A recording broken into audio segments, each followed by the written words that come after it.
going to be a record vintage. I'm told that for wine grapes there's going to be a production of about 360,000 tonnes. This compares with about 300,000 tonnes in the previous record year vintage, which I think was 1970. Whether or not the wineries are going to be able to take 300,000 tonnes or 330,000 tonnes is a matter for argument and discussion.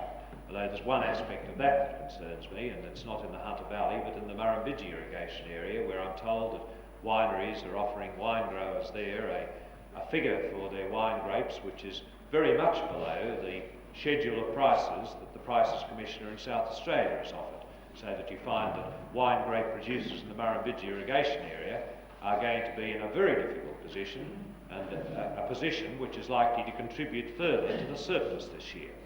But the disposal problem of the 1972 vintage is the first of the real pressure points in this new vertical integration of the industry.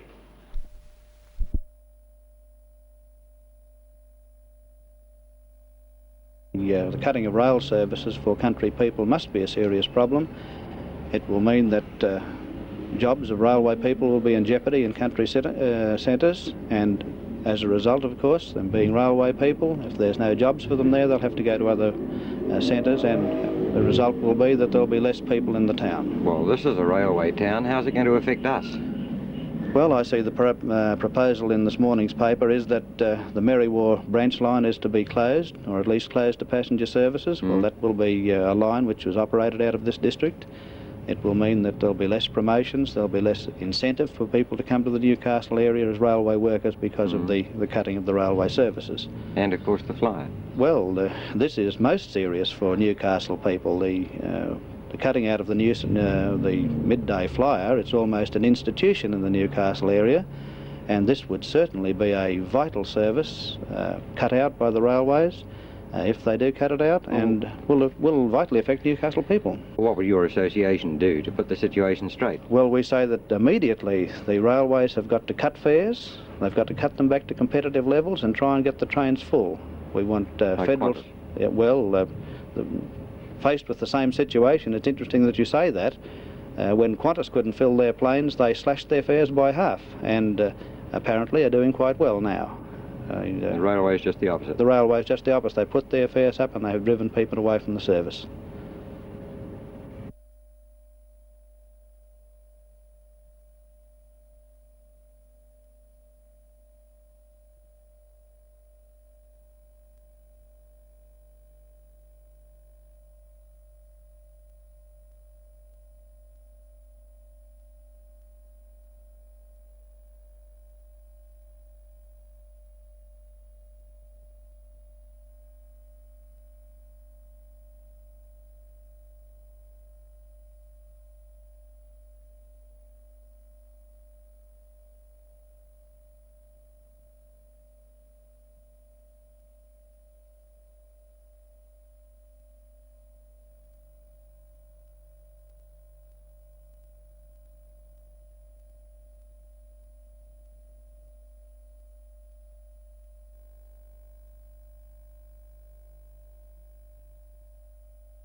the vertical integration of the industry as a good thing.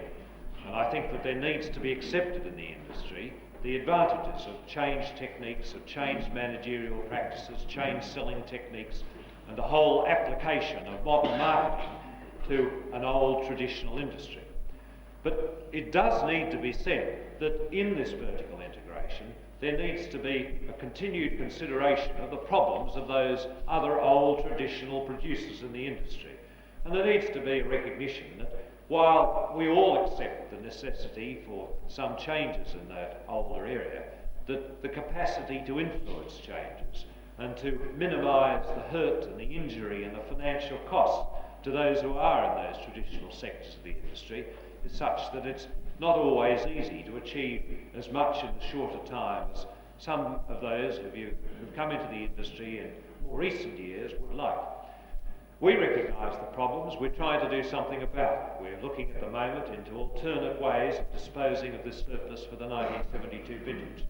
We might have to, and I think we probably will need, to divert some of those dual-purpose grapes into dried fruit production. And yet we have a record production of dried fruit this year, we have a record production of grapes for home consumption, so that we have a triple surplus in the industry at a year when there are new people coming in with these new techniques. Now, vertical integration virtually only means the application of modern management to an old industry. All of us accept that modern management is good. All of us accept that there is a necessity in your industry to try and ensure that you apply resources of finance and know-how to make sure that new profits are generated, but not just new profits. There's something more than that, of course, in the wine industry. I think that probably more than most other fields of primary production, the advantages of your industry is that it does tend to bring fun and enjoyment to the normal processes of eating and drinking. And that, of course, is the advantage of the new vertical integration.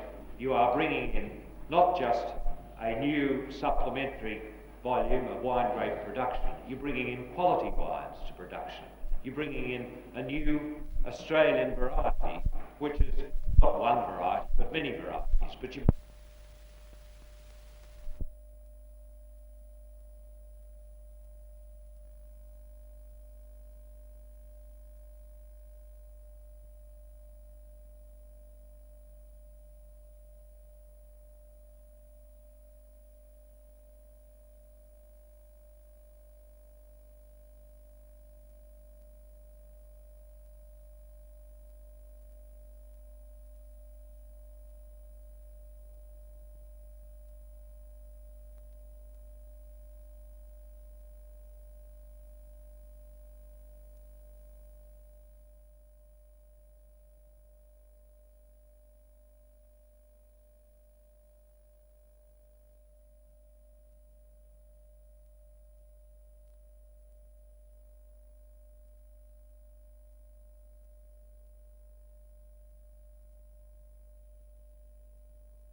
because it's such a worthy cause to work for. What cause the are you youth working? movement in Newcastle.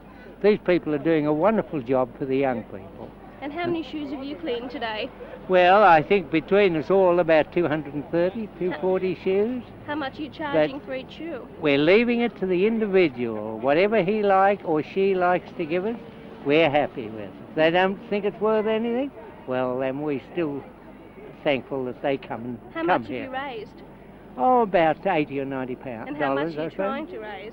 As much as we can get. The sky's the limit. That's about all. Is this the first time you've done this sort of work?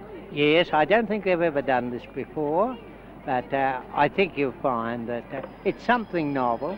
It brings before the public that there is a youth service and the great work they're doing. And you have to work for it.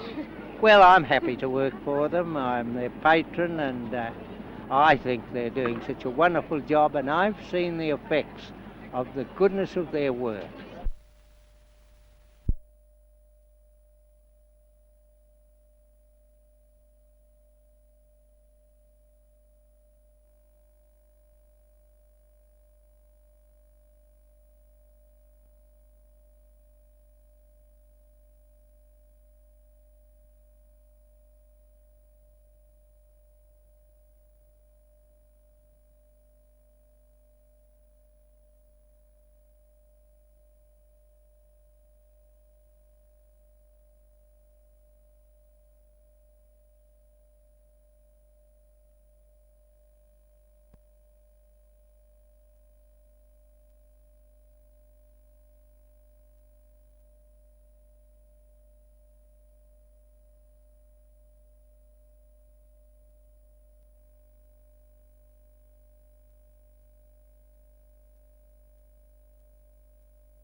In the trade union movement, and it doesn't lie in the short back and side, it lies with the youth of today.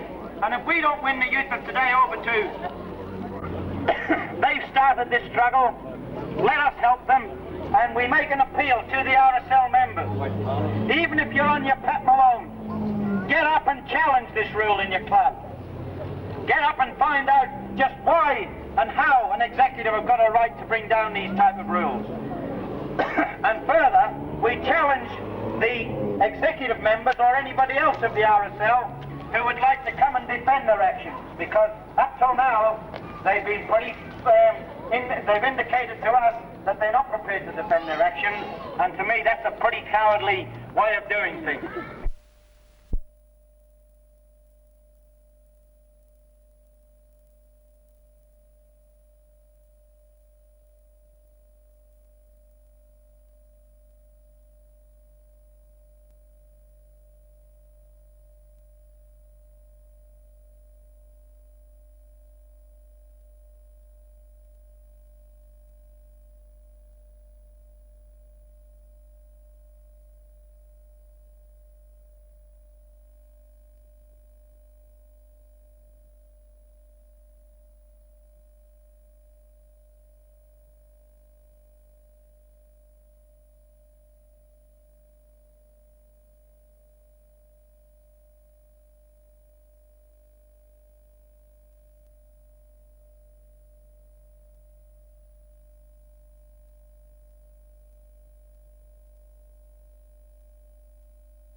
The Romeo and Juliet story of the young Hamilton couple ended in the early hours of this morning when the runaways returned to their homes. The children, aged 11 and 15, left home on Thursday morning because they were afraid the girls' parents would try to break up their romance. Their disappearance sparked off a wide-scale police search in bushland around Newcastle. Descriptions of the couple were circulated around the state and inquiries extended interstate. In each of their homes, police found love letters with detailed plans for a runaway. But the children apparently did not go far. It is believed they hid in bushland only a short distance from their homes, until this morning, when they left their hiding places and gave themselves up. The girl is thought to have become homesick. Today, Hamilton detectives spent several hours questioning the young couple.